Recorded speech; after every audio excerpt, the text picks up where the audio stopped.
तो हेलो दोस्तों, मैं हूं नारायण और आज की इस वीडियो में हम बात करेंगे प्रोडक्ट स्ट्रैटेजी के बारे में। तो क्या होता है एक प्रोडक्ट मतलब हम क्या समझते हैं कि ये एक टैंजिबल चीज़ है, मतलब जिसे हम छू सकते हैं या फिर जिसे हम देख सकते हैं, उसे हम प्रोडक्ट कहते हैं। बट असल में ना एक प्रोडक्ट मतलब हम हमारे जो टारगेट ऑडियंस होते हैं उनके नीड्स एंड वांट को सर्व करने के लिए, उन्हें सेटिस्फाई करने के लिए जो कुछ भी ऑफर करते हैं ना, उसे हम प्रोडक्ट कहेंगे। चाहे वो एक फिजिकल गुड हो जैसे कि हम छू सकते हैं या फिर देख सकते हैं, या फिर एक सर्विस भी हो सकता है। सर्विस को भी हम एक प्रोडक्ट कह सकते हैं क्योंकि वो हमारा जो टारगेट ऑडियंस है उनकी नीड को सेटिस्फाई कर रही है।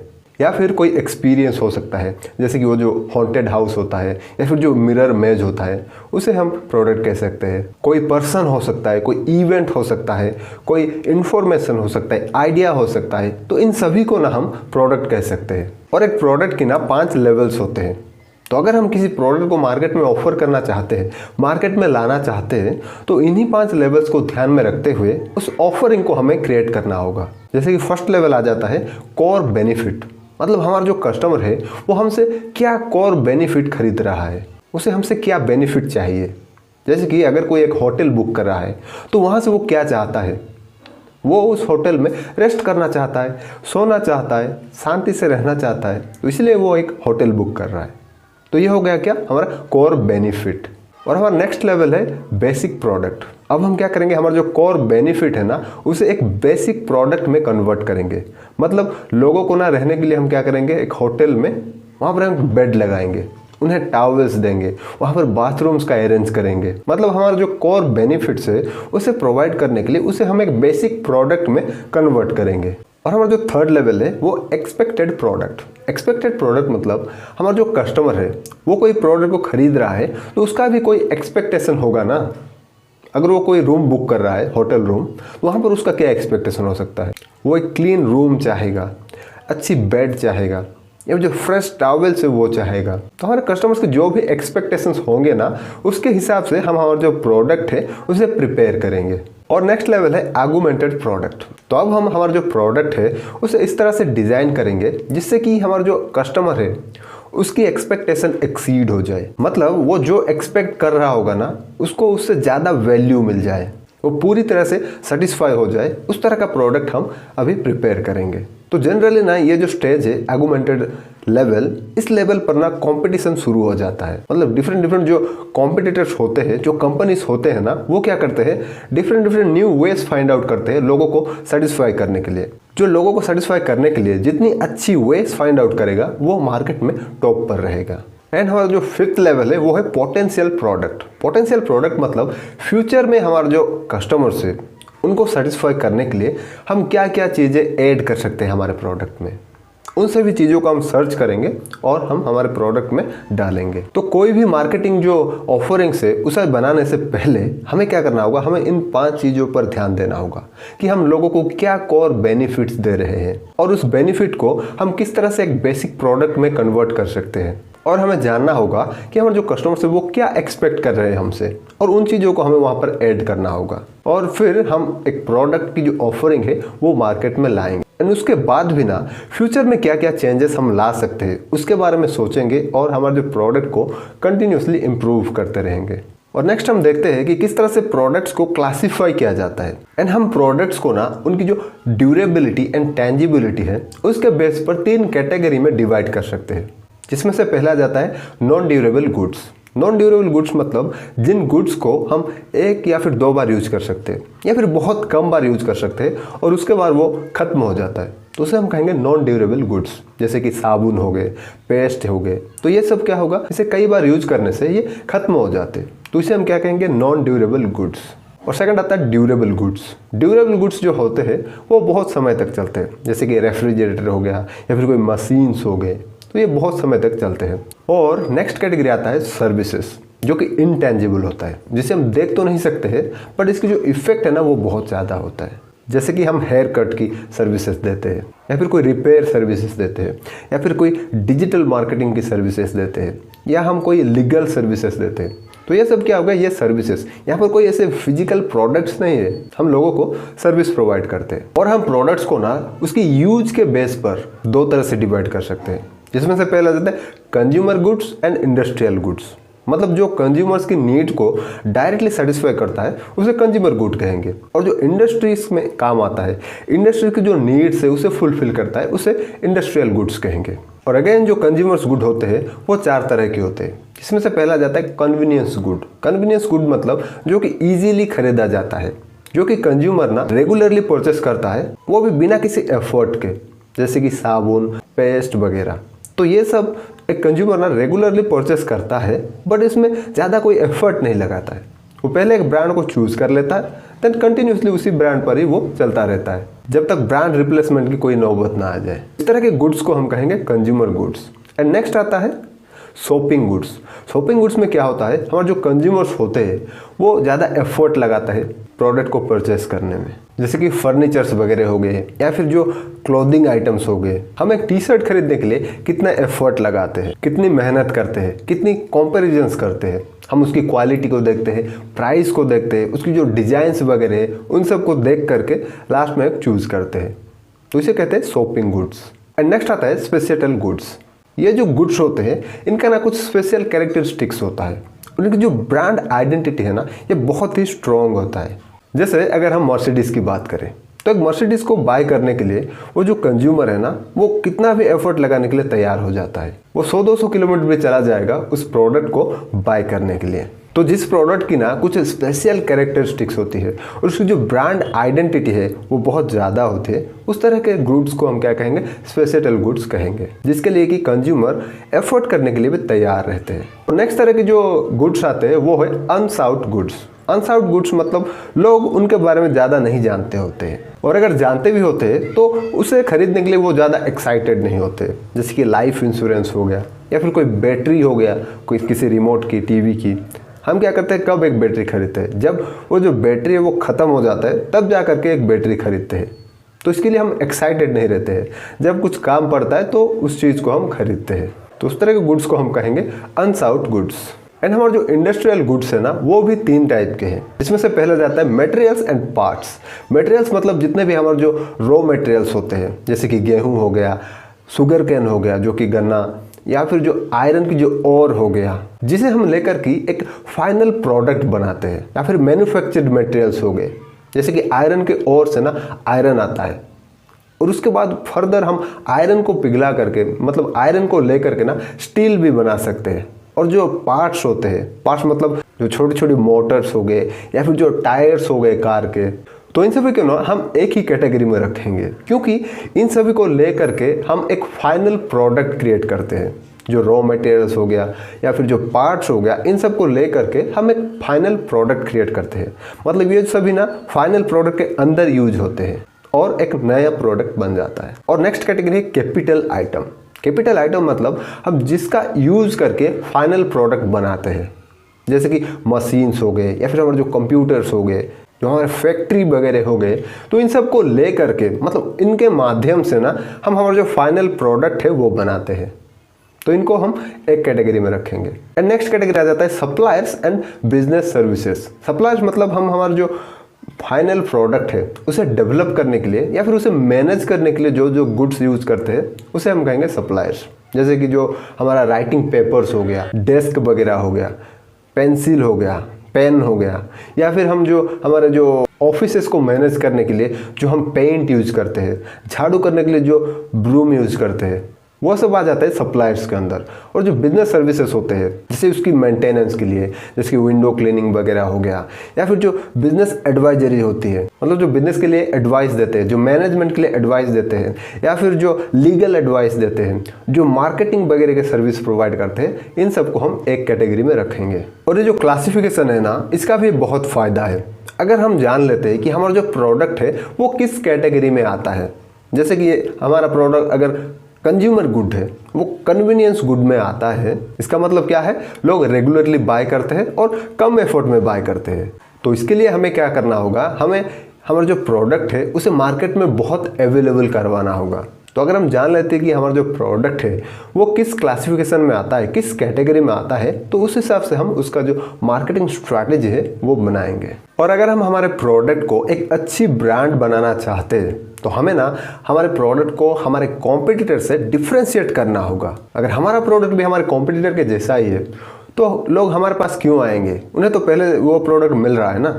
तो हमें अगर एक अच्छी ब्रांड बनाना है तो हमारे प्रोडक्ट को लोगों से डिफरेंट करना होगा, मतलब हमारे जो कॉम्पिटिटर्स है उनसे डिफरेंट करना होगा। और हम बहुत सारे साधन के माध्यम से ना हमारे प्रोडक्ट को डिफ्रेंशिएट कर सकते हैं। हम हमारी प्रोडक्ट की जो फॉर्म है उसको लेकर के उसे डिफ्रेंशिएट कर सकते हैं, मतलब उसकी जो साइज हो गया, जो शेप हो गया, जो कलर हो गया, उसको लेकर के हम डिफ्रेंशिएट कर सकते हैं। या फिर हम कोई न्यू फीचर ऐड कर सकते हैं जिससे कि हमारा जो प्रोडक्ट है वो कॉम्पिटिटर से डिफरेंट हो जाए और लोगों को वैल्यू भी अच्छा प्रोवाइड कर सके। या फिर औरों से ना हम हमारी जो क्वालिटी पर काम करेंगे, हम हमारे बेस्ट क्वालिटी की प्रोडक्ट देंगे तो हम डिफरेंट हो सकते हैं। या फिर अगर हम ऐसा कुछ करें जिससे कि हमारा जो कंज्यूमर है, जो कस्टमर्स है, वो अपने प्रोडक्ट को खुद कस्टमाइज कर सके, मतलब उन्हें किस तरह की प्रोडक्ट चाहिए वो खुद कस्टमाइज करके, खुद बना करके ऑर्डर प्लेस कर सके, तो हम हमारा जो प्रोडक्ट है उसे डिफरेंशिएट कर सकते हैं। या फिर हम रिपेयर के बेस पर डिफरेंशिएट कर सकते हैं, मतलब अगर कोई हमारा जो प्रोडक्ट है वो ख़राब हो जाता है तो हमारे जो कंज्यूमर्स है वो खुद ही उसे ठीक कर सके। उन्हें अगर हम थोड़ा जो सपोर्ट देते हैं, टेक्निकल सपोर्ट प्रोवाइड करते हैं, तो वो खुद ही अपने आप उसे ठीक कर सके, तो ये भी एक बड़ा डिफरेंशिएट होगा। तो इस तरह से हम रिलेबिलिटी, ड्यूरेबिलिटी, जो डिज़ाइन है, जो स्टाइल है, उसके बेस पर हम हमारा जो प्रोडक्ट है उसे डिफरेंशिएट कर सकते हैं। और अगर हम एक प्रोडक्ट को फिजिकल डिफरेंशिएट नहीं कर सकते तो हम क्या करेंगे, हम सर्विस वाइज उसमें कुछ डिफरेंशिएट लाने की कोशिश करेंगे। जैसे कि हम इजी ऑर्डरिंग प्रोसेस को डेवलप कर सकते हैं। लोग किस तरह से इजीली हमारे वेबसाइट पर या फिर हमारे स्टोर से प्रोडक्ट ऑर्डर कर सके उसके बारे में सोचेंगे। या फिर हम औरों से फास्ट डिलीवरी दे करके डिफरेंशिएट कर सकते हैं। या फिर हम हमारा जो रिटर्न्स वगैरह होते हैं, प्रोडक्ट जो रिटर्न्स वगैरह होते हैं, उसे अच्छे से मैनेज कर सकते हैं। अगर हमारे कस्टमर्स को प्रोडक्ट अच्छे नहीं लगते हैं तो इजीली वो रिटर्न कर सके, उस तरह का सिस्टम हम बनाएंगे, उस तरह का सर्विस हम उन्हें देंगे। या फिर हम हमारे कंपनी के अंदर ऐसी एक टीम बनाएंगे जो कि कस्टमर्स को प्रोडक्ट रेकमेंड करें, जिसकी वजह से कस्टमर्स को ना रिटर्न की नौबत ना आए। तो चलिए देखते हैं कि एक कंपनी जो है वो किस तरह से अपनी product mix and product line को क्रिएट करती है और उसे मैनेज करती है। एक प्रोडक्ट मिक्स मतलब एक सेलर के पास जितने भी प्रोडक्ट्स होते हैं ना, उसे प्रोडक्ट मिक्स कहा जाता है।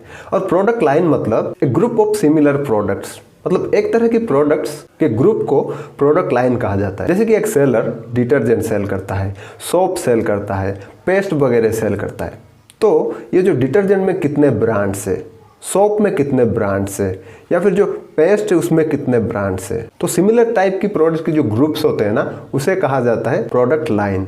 मतलब डिटर्जेंट का जो ब्रांड्स है उसे एक लाइन कहेंगे। डिटर्जेंट एक लाइन हो गया, पेस्ट एक लाइन हो गया, सोप एक लाइन हो गया, तो ये 3 प्रोडक्ट लाइन्स हो गए। एंड एक प्रोडक्ट मिक्स का ना कुछ विड्थ होता है, लेंथ होता है, डेप्थ होता है और कंसिस्टेंसी होता है। विड्थ मतलब एक कंपनी के पास कितने प्रोडक्ट लाइन्स है, और उसकी जो लेंथ मतलब एक कंपनी के पास कितनी टोटल आइटम्स है। तो यहाँ पर आप देख सकते हो P&G का कुछ विड्थ, लेंथ, डेप्थ या फिर कंसिस्टेंसी दिया हुआ है। तो P&G का विड्थ क्या हो जाता है, यहाँ पर इसका जो विड्थ है वो 5 है, इसके पास 5 प्रोडक्ट लाइन्स है। और उसकी जो डेप्थ है ना, वहाँ पर इसके पास आइटम्स जो है वो है 20, तो यहाँ पर इसकी जो लेंथ बन जाती है 20। और डेप्थ मतलब एक पर्टिकुलर आइटम की क्या क्या डिफरेंट वेरिएंट्स है। मतलब यहाँ पर आप देख सकते हो डिटर्जेंट है जो है, उसके नीचे क्या है, टाइड।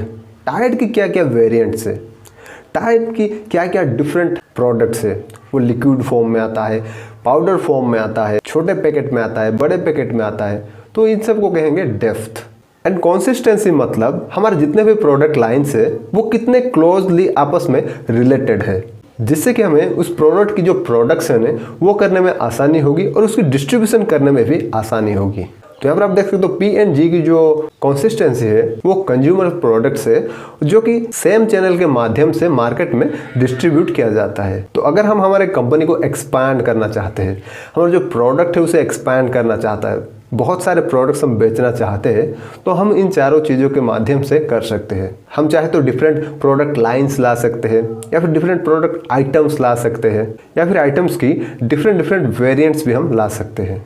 तो ये डिसाइड करने के लिए कि हमें कौन सी प्रोडक्ट लाइन लाना चाहिए, कौन सा आइटम हमें लाना चाहिए, ये डिसाइड करने के लिए हम क्या करेंगे, हम प्रोडक्ट लाइन एनालिसिस करेंगे। तो किस प्रोडक्ट को रखना है, किस प्रोडक्ट को निकालना है, या फिर किस प्रोडक्ट में ज़्यादा एफर्ट की ज़रूरत है, ये जानने के लिए हम लोग क्या करेंगे, हम हर एक प्रोडक्ट लाइन की ना टोटल सेल्स एंड प्रॉफिट निकालेंगे। मतलब अगर एक प्रोडक्ट लाइन में 5 प्रोडक्ट्स है तो हम क्या करेंगे, हम सभी प्रोडक्ट्स की ना सेल्स एंड प्रॉफिट निकालेंगे। जो जो प्रोडक्ट्स ज़्यादा सेल्स एंड ज़्यादा प्रॉफिट दे रहे हैं उन्हें रखेंगे और उन्हें प्रोटेक्ट करेंगे, और जो ज़्यादा सेल्स नहीं दे रहे, ज़्यादा प्रॉफिट नहीं दे रहे, उन्हें हम निकाल भी सकते हैं।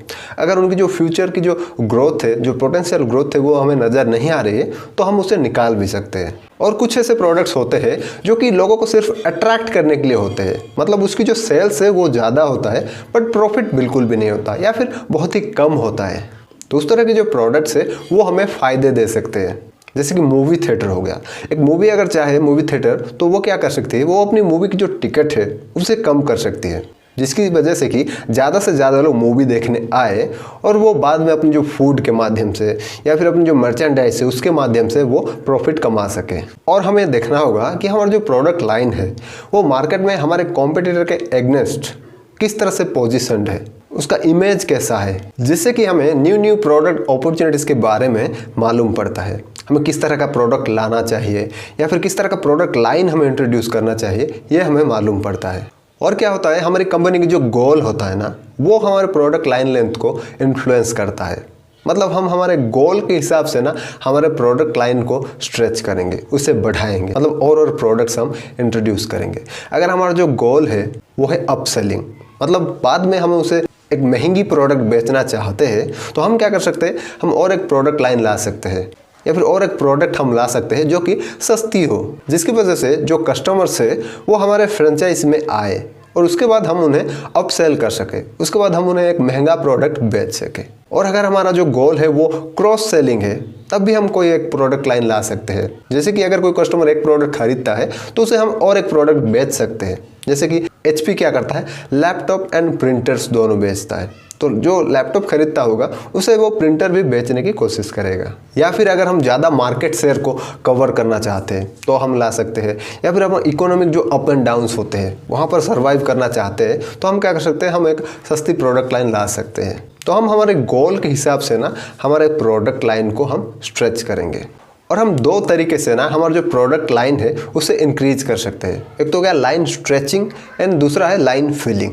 लाइन स्ट्रेचिंग मतलब अभी हम जिस रेंज में हमारा प्रोडक्ट्स बना रहे हैं, मान लो अभी हम मिडिल सेगमेंट में हैं, मिडिल मार्केट को हम सर्व कर रहे हैं, मतलब हमारा जो प्राइस है वो ज़्यादा नहीं है कि कम नहीं है, मिडिल में कहीं पर है।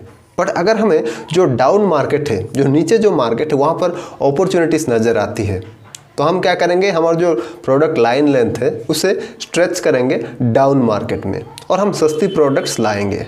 और ऐसे ही अगर हमें अपर मार्केट में कोई अपॉर्चुनिटी नज़र आता है तो वहाँ पर हम स्ट्रेच कर सकते हैं। और लाइन फिलिंग मतलब अभी हम जिस रेंज में है उसी रेंज में ही हम और प्रोडक्ट्स इंट्रोड्यूस करेंगे जिसकी वजह से लोगों को और ऑप्शंस मिल जाए। बट लाइन फिलिंग में ना हमें एक चीज़ का ध्यान रखना होगा, हमारे जितने भी प्रोडक्ट्स हैं ना उन्हें बहुत ही अच्छे तरीके से डिफ्रेंशिएट करना होगा हमें, नहीं तो हमारे जो ब्रांड्स हैं ना वो आपस में ही कॉम्पिटिशन करने लगेंगे। और क्योंकि हम बहुत सारे प्रोडक्ट सेल कर रहे हैं तो इसका फ़ायदा उठाने के लिए, मतलब हमारा जो प्रॉफिट है उसे मैक्सिमाइज करने के लिए हम क्या कर सकते हैं, हम डिफरेंट प्राइसिंग स्ट्रैटेजी को अपना सकते हैं। जैसे कि प्रोडक्ट लाइन प्राइसिंग, तो हम सिंगल प्रोडक्ट के बजाय अगर बहुत सारे प्रोडक्ट्स बनाते हैं तो हम क्या कर सकते हैं, हम और जो प्राइसिंग है उसे स्टेप वाइज रख सकते हैं। मतलब अगर आपकी एक क्लोथिंग स्टोर है तो आप क्या कर सकते हो, आप जो आपके पैंट्स है उसको 3 स्टेप में डिवाइड कर सकते हो, 3 प्राइसिंग में डिवाइड कर सकते हो। पहला वाला 1000, दूसरा वाला 2000, तीसरा वाला 3000। तो यहाँ पर कस्टमर क्या करेगा,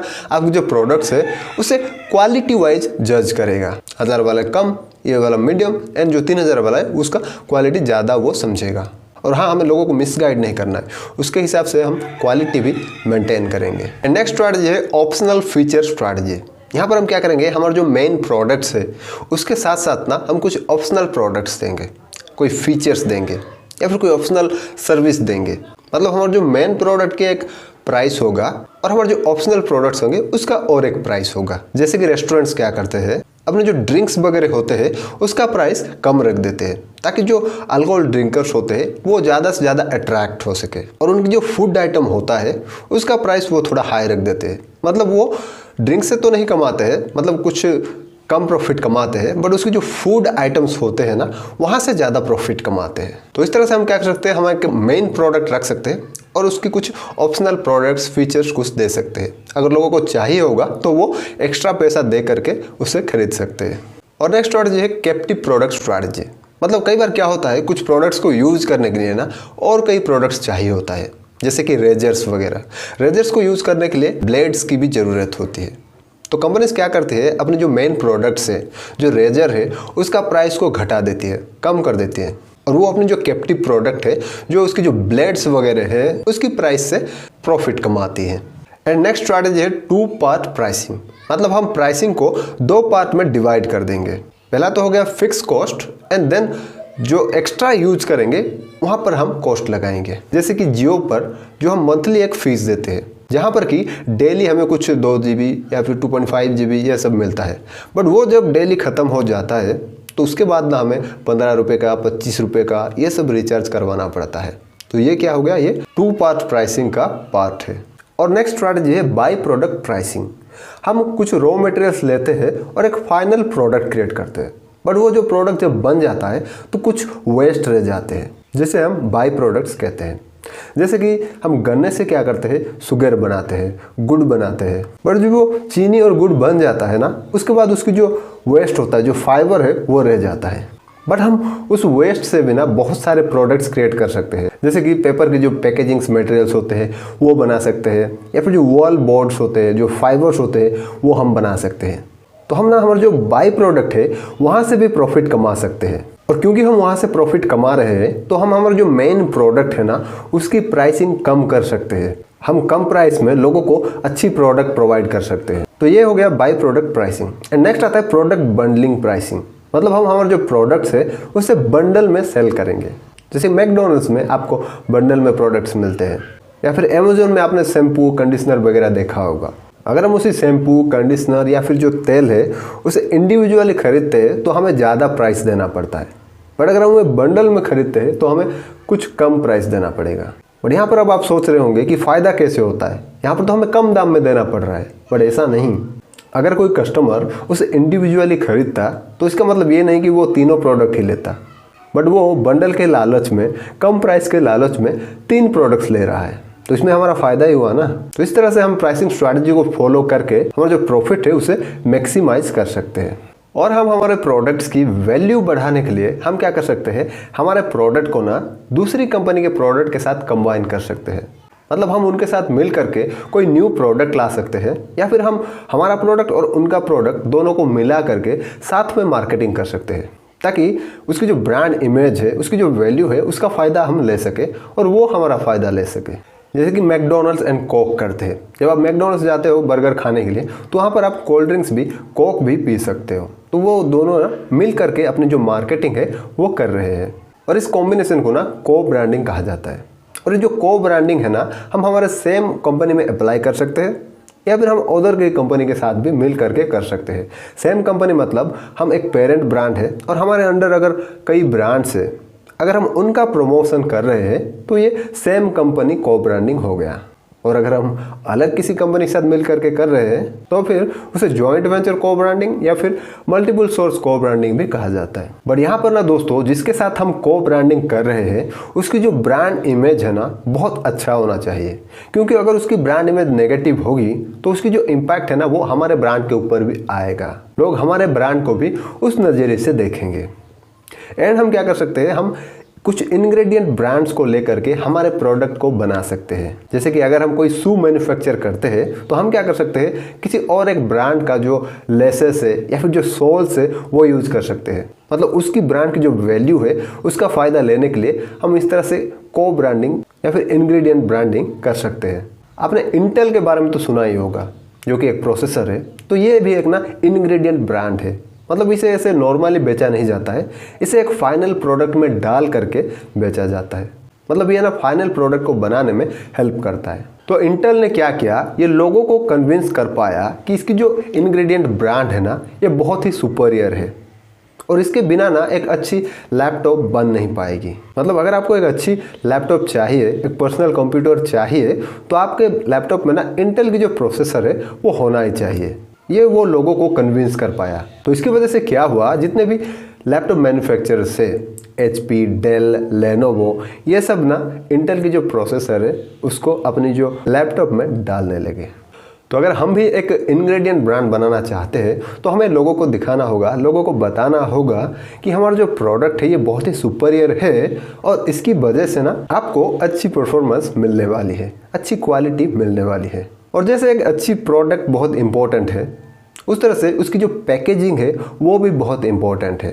क्योंकि एक कस्टमर जो है ना वो पहले पैकेजिंग देखता है, उसके बाद जाके प्रोडक्ट को देखता है। तो इसीलिए जो पैकेजिंग है ना वो भी इम्पोर्टेंट बन जाता है। हमें पैकेजिंग को ना एक 5 सेकंड की एड की तरह देखना होगा, क्योंकि पैकेजिंग जो होती है वो लोगों को अट्रैक्ट करती है, लोगों को हमारे ब्रांड के बारे में बताती है, हमारे प्रोडक्ट में क्या क्या फीचर्स है उसके बारे में डिस्क्राइब करती है। तो एक पैकेजिंग ना ओवरऑली हमारी एक अच्छी इमेज बनाती है। और एक पैकेजिंग का काम ना यहीं पर ही नहीं ख़त्म हो जाती है, वो हमारे जो कंज्यूमर्स होते हैं उनकी जो कंजम्पशन प्रोसेस को भी ईजी करते हैं। यहाँ पर आप देख सकते हो ये जो बोतल है ना, इस बोतल की जो पैकेजिंग है ये उस प्रोडक्ट को ईजिली यूज करने में हेल्प करती है। और हमें हमारा जो पैकेजिंग है वहाँ पर लेवलिंग का भी यूज करना होगा। लेवलिंग्स जो होती है वो ना कंज्यूमर को बताती है कि ये जो प्रोडक्ट है ये कब बना है, कहाँ पर बना है और किसने इसे बनाया है, इन सब का इन्फॉर्मेशन वो देता है। यहाँ पर क्या क्या इंग्रेडिएंट्स का यूज हुआ है उसका इन्फॉर्मेशन देता है, इसे किस तरह से यूज करना चाहिए उसका इन्फॉर्मेशन भी देता है। और हम हमारे कंज्यूमर्स की जो रिस्क है उसे कम करने के लिए, मतलब उनकी जो झिझक है, कई बार क्या होता है अगर आपकी प्रोडक्ट नहीं होती है, मतलब आपके ब्रांड के बारे में ज़्यादा लोग नहीं जानते होते हैं, तो क्या होता है वो ना प्रोडक्ट को खरीदने में थोड़ा झिझकते हैं, ये सही से काम करेगा भी या फिर नहीं, ये जल्दी ख़राब तो नहीं हो जाएगा ना। तो इन सब चीज़ों को मैनेज करने के लिए, उनकी जो रिस्क है, उनकी जो झिझक है उसे दूर करने के लिए हम क्या कर सकते हैं, हम उन्हें गारंटी एंड वारंटी दे सकते हैं। और हमें हमारे प्रोडक्ट्स एंड सर्विसेज को इस तरह से डिज़ाइन करना होगा जिससे कि हमारा एनवायरनमेंट का कोई नुकसान ना हो। हम वादा तो करते हैं कि हम इस प्रोडक्ट के माध्यम से एक बेटर वर्ल्ड क्रिएट करने वाले हैं, पर अल्टीमेटली हम हमारा जो प्लानट है उसे और ख़राब कर देते हैं, हमारा जो एनवायरनमेंट है उसे और ख़राब कर देते हैं।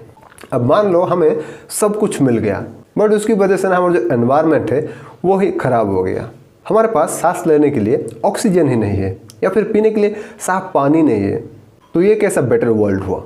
तो हमें डेवलप करने के साथ साथ ना हमारा जो एनवायरनमेंट है उसका भी ख्याल रखना होगा। तो इस तरह से दोस्तों हम हमारे जो प्रोडक्ट की स्ट्रैटेजी है वो क्रिएट कर सकते हैं। और अगर आप लग्जरी ब्रांड में डील करते हैं तो आपके लिए ना आपके ब्रांड की जो इमेज है, जो ब्रांडिंग है वो बहुत इंपॉर्टेंट बन जाता है। और ऑब्वियसली आपकी जो प्रोडक्ट की क्वालिटी है, आपकी सर्विस की जो क्वालिटी है ना वो बहुत अच्छा होना चाहिए, बहुत सुपीरियर होना चाहिए। क्योंकि अगर आपको कोई ज़्यादा पैसा दे रहा है तो बदले में एक अच्छी क्वालिटी की प्रोडक्ट या फिर सर्विस एक्सपेक्ट तो करेगा ही। एंड लग्जरी प्रोडक्ट्स में ना हम हमारे जो प्रोडक्ट मिक्स को ईजिली स्ट्रेच नहीं कर सकते, क्योंकि हम प्रीमियम मार्केट में सर्व कर रहे होते हैं।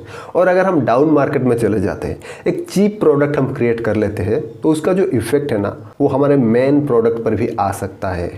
वो जो सस्ती प्रोडक्ट है ना उसकी वजह से हमारा जो प्रीमियम प्रोडक्ट है उसका जो ब्रांड इमेज है वो ख़राब हो सकता है। तो अगर हम वहाँ पर स्ट्रेच करना चाहते हैं हमारे प्रोडक्ट मिक्स को, तो हमें बहुत ही सोच समझ करके करना होगा। तो ये था दोस्तों आज की इस वीडियो में। और अगर आपको वीडियो अच्छी लगी तो वीडियो को लाइक करें एंड अपने दोस्तों के साथ शेयर करें। तो मिलते हैं अगले वीडियो में, और तब तक के लिए बड़ा सोचते रहिए और सही डायरेक्शन में काम करते रहिए। Thank you so much for watching.